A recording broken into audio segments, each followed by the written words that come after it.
մարմնի աչքը մենք կարող ենք, չէ՞, փակել չտեսնել։ Կարող ենք։ Երբեմն մեզ չտեսնելու տալիս ենք, բայց մեր հոգու աչքերը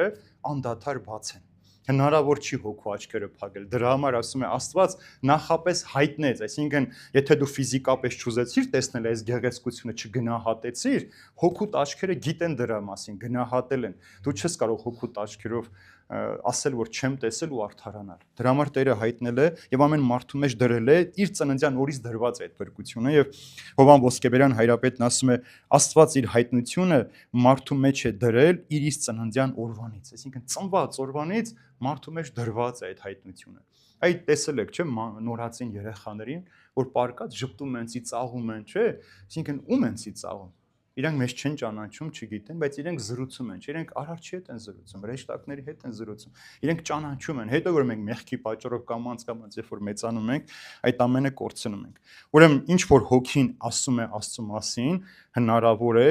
չլսի մարդու ականջները։ Ինչ որ հոգին ասում է, մարդը կարող է փակել եւ չտեսնել ու չլսել։ Դրա համար հիշում եք Պեպոյին, երբ որ դատարանում ասում է բարաթը չկա, ասում է բա խղճիդ